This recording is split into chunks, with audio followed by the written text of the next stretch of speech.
From UFOs to psychic powers and government conspiracies, history is riddled with unexplained events. You can turn back now or learn the stuff they don't want you to know.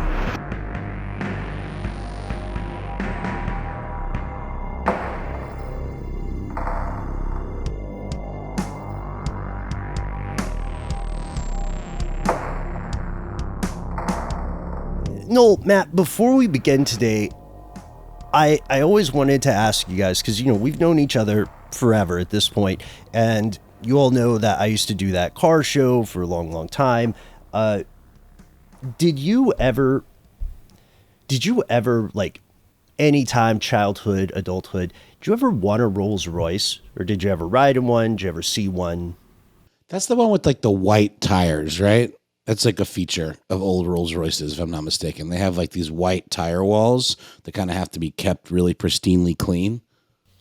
Some Rolls-Royces do have white wall tires. That's what they're called, yeah. Yeah. And those, it's funny that you mentioned that, because so much about Rolls-Royces always seemed to me meant to be purposely inconvenient. It's kind of a flex, right? Like, unlike these peasants, I don't have to worry about cleaning this. The footman does it, or the wheelman. Yeah. Really cool hood ornament on the Rolls. It's like a winged kind of creature, if I'm not mistaken.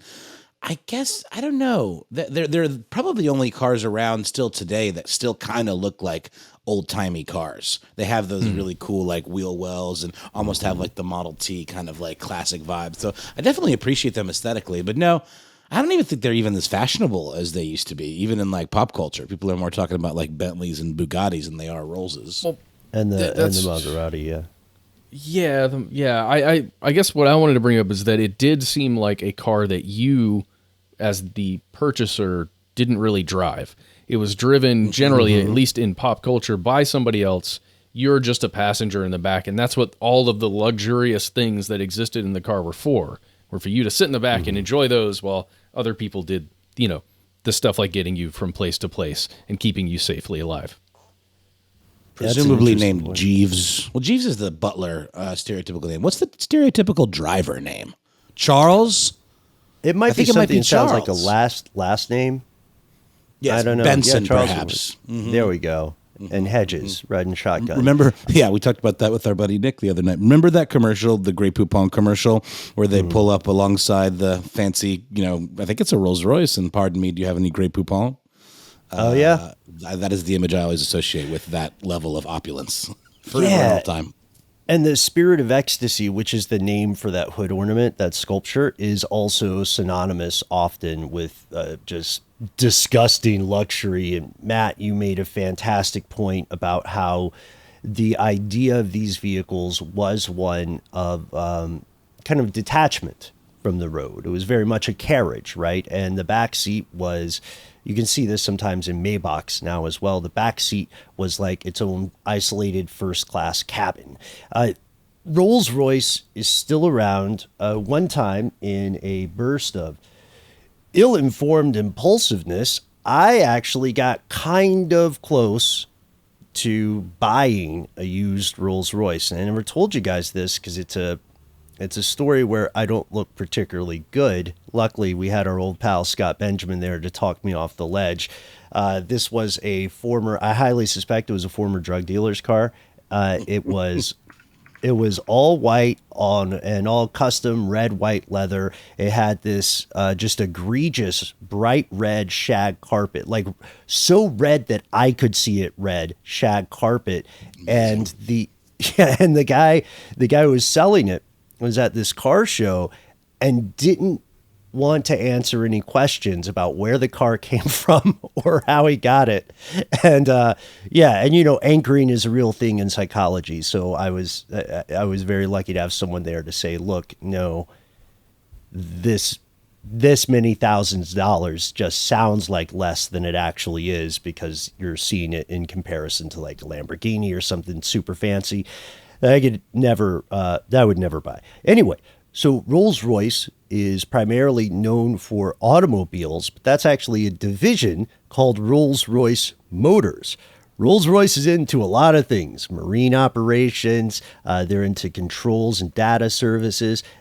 So we know Rolls-Royce, we've all three associated it with opulence, maybe a little bit of a taste of a bygone era, maybe a little bit of a taste of old money. But Rolls-Royce is doing something pretty futuristic now. We talked about it a little bit off air, although this British automaker is known primarily for, automobiles.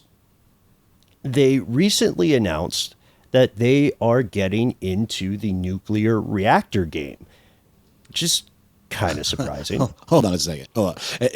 Just want to point this out. Another thing that Rolls-Royce has done to pop culture is being an expression like, oh, that's the Rolls-Royce of whatevers. So now when you say that's the Rolls-Royce of nuclear reactors, you can actually be referring to a nuclear reactor manufactured by Rolls-Royce. That's a good point. Yeah, you could. So they have been working with the United Kingdom Space Agency on a pretty nuts plan, and we're gonna learn some really weird stuff about this plan. Their idea is they could build a micro nuclear reactor that would allow them to launch rockets at a very high speed in space, and then from there they could maybe use some of the same technology to reach the moon. So Rolls-Royce gets on the moon and then mine it. Doc, edit me here. Mine the shit out of it. And this is like, have you ever looked at the moon and thought, wow, what an investment opportunity? I don't think a lot of people, I would like to think a lot of people have not, but this is strange. We talked about it in the past. I believe we did an episode on the old plan during the Cold War, right? To nuke the moon. If you guys remember that one. That's right. As a weird, it was more of a Cold War tactic, right? It was like, we're going to do this. It's a threat, Yeah. But they never actually followed through with it. It was meant to be a show of force, if I'm not mistaken. Yeah, it was definitely a flex. It's known as Project A119, and it was developed in the late 1950s. The idea was that you would detonate, you being the U.S. Air Force, would detonate a nuclear bomb on the moon, and then you would say, well, it's going to help us understand more about astrogeology and planetary astronomy. But the other side of that, since this was the Cold War, was obviously a show of force to the USSR. Like, look what we could do to the moon. How you feel over in Moscow? So now we see that, and this also, by the way, we talked about this off air. This also inspired a wonderful sketch by the good folks over at Mr. Show, which was about blowing up the moon. That is, I suspect, based on this Cold War project. As far as Rolls-Royce's plan, well, it sounds crazy, but they're not coming up with this idea out of whole cloth. It turns out that a lot of people have been thinking about mining the moon for some time. And I believe we've talked about this a little bit in the past, right? Yeah, I'm Ben, I gotta say, I'm looking at some of the materials here. I did not know Rolls-Royce had a defense division. Oh yeah. What? Like you said, they're mostly known for cars. Yeah, it's sort of like Westinghouse. I mean, speaking of reactors, like Westinghouse builds reactors. They also make TVs and microwaves and refrigerators and stuff. So, I mean, yeah. What? This is news to me about Rolls-Royce, though. I did not realize they were dipping their toes into those scarier parts of the manufacturing world.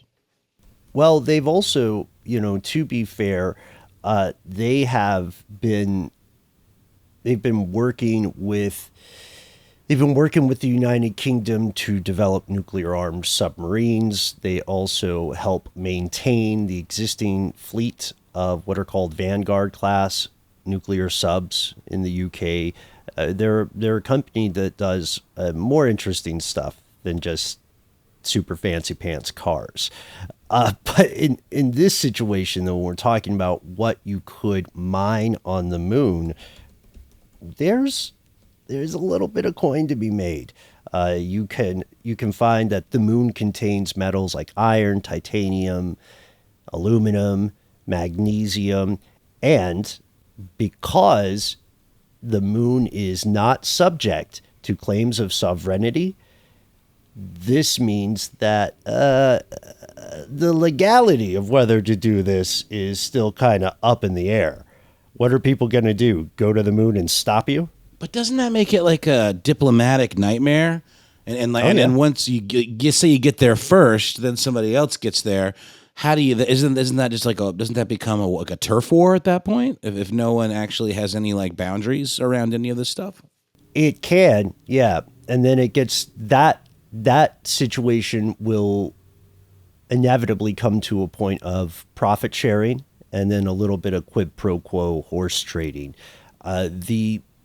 Since Rolls-Royce has been in the nuclear game as far as subs are concerned for 60 years or more, the idea is that it's not a huge leap for them to go into space because, as we'll find later in today's show, actually, building stuff that allows people to survive underwater at depth has a lot in common with building stuff that allows people to survive in space.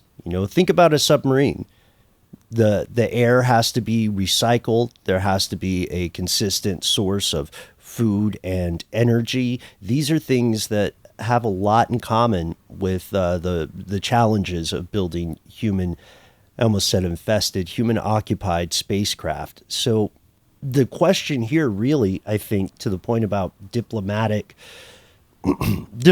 disaster is a question of cost-benefit, because right now there is a huge shortage of what are called rare earth metals on this planet. They could be found on other planets. They could be found on the moon. And in a typical show of panache, Dave Gordon, Matt, he's the head of the Rolls-Royce Defense Division they mentioned earlier. Dave Gordon doesn't want to stop at the moon, folks. Oh, conspiracy realist. Dave Gordon's the type of guy to say, why stop at the moon? Let's go to Mars. You know what I mean? Let's get some nuclear mining up on Mars. Let's see what happens. Carpe diem. You don't want to go to Mars, man. There's ghosts there. You seen the John Carpenter movie? Yes. Well, you know what? For me, for my money, the taxpayer guy over here, just like everybody on this call. Okay, nice flex. I'm working on it. No, I'm just kidding. Oh, you pay those? Yeah, I do. I'm a good bully pay for my you. taxes. Bully for What you, up? man. Wow. Yeah, I finally. Right. I will say, there was one time in my life where I was a good 3 years behind in taxes. That has never happened again since, and I lived every day in fear of the IRS knocking on my door. But seems to have passed. But Yeah, good job. Good job. Side note, Matt, before we continue, the U.S. tax system, at least, whether by design or incompetence, disproportionately targets the vulnerable. I think that is quite clear. Oh yeah, And that's not a political point either. It doesn't matter who's in office. It's who is most likely to get audited. It's just more expensive for the IRS to go after the people they should be pursuing. agreed. You're Yeah, right. so And by the way, ability to like fight back. yes, exactly. And good job keeping All right. all of that quiet, Noel. Best of luck to you in the future. So, but my whole point of saying I'm a taxpayer is that, yes, mine Mars all you want. Please, to your heart's content, companies, go to Mars, mine it, bring back resources from Mars. Please don't mine all of the heavy metals out of, the moon that is locked in orbit with our planet. That is so important for the tides and all the things that give life on this planet. Please, for the love of whatever insert there, mine Mars. Please, not the moon. I mean, I imagine we're doing there's a PSA. We need to say it here.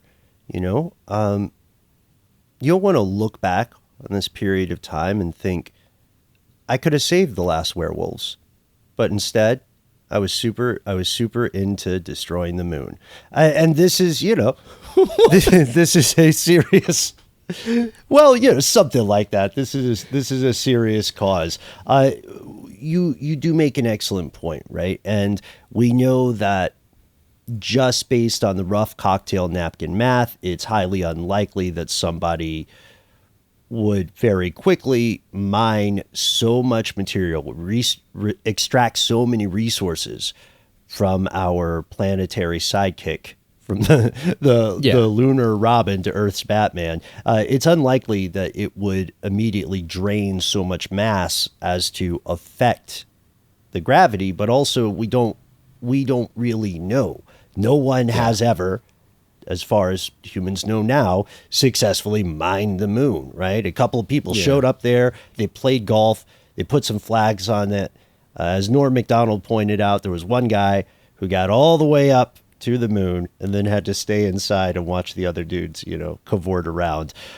Just the last thing, Ben, here is that I agree with you. That's not going to happen immediately, but we know what industry does. If it's lucrative and we've got all these companies that are vying for the ability to go up there and mine minerals and have access to those, we can see how it'll expand. We're not talking immediately. We're talking about years from now. The good thing is we can just send our trash up there to the moon to replace all of the mass that we're taking in the form of elementals. All right. You know how much stuff is out in orbit? This, for any other civilization passing by Earth, this planet looks like the bad house in the neighborhood. Totally. The one with a bunch of junk trash in the yard. It's a whole thing. The equivalent, all those dead satellites, all that detritus. It's the equivalent of having like an old, and not a Rolls-Royce, but like an old Honda up on the bricks. Sure. Just gathering dust. It does make me think of like how, in some like far to medium future when this is happening, like it would probably change physically, like the way the moon looks, from Earth. Oh, sure. And that's the kind of thing you think of in like sci-fi or whatever, like anime. I always think of the show The Tick, where one of the Tick's nemesis, I believe his name was Chairface, tries to write his name on the moon, but only gets like a couple of letters in. So it's sort of a running gag throughout the course of the show. The moon just says CH on it or CHA or something like that. But yeah, if there were mining operations like of scale and all of the stuff that you're talking about, maybe, trash or whatever, I can imagine that it wouldn't change physically the way the moon looks. And that would kind of be sad, but I guess, maybe worthwhile, because we are in a situation where like there's a shortage of all, like you said, Ben, all of those rare earth minerals that go into making microchips and, a lot of the processing components that we need for computer systems and car navigation systems and all of that stuff. So having other options would certainly be nice. But I think a big slowdown too has had to do with shipping. So wouldn't it be prohibitively expensive to mine stuff on the moon and then ship it back to the Earth? Certainly would cost a hell of a lot more than getting it from, China or the other side of the planet, right? Or no? Am I overthinking this? Well, it depends on how much the cost is. There is one thing for sure, though. Rolls-Royce in the UK are not the only players in this field. They are actually in a bit of a competition to see who can get there first. NASA recently gave a team of researchers at University of Arizona a $500,000 grant to develop new methods for mining asteroids in space. Also, there are private companies like Honeybee Robotics, Masten Space Systems, Lunar Outpost, last name especially creative, who are all trying to figure out, those three in particular, trying to figure out how to mine water ice from the moon using rockets. And their goal is to start doing this by 2023, which, if you're listening to this the day it comes out, is not that far away. If you're listening to this after 2023, send us an email, drop us a line, conspiracy@iheartradio.com, and let us know if it actually worked, because I would love to hear about it. Are you talking about them? They're mining that delicious frozen treat that's so popular in Philadelphia, water ice? No. Yeah, that's where.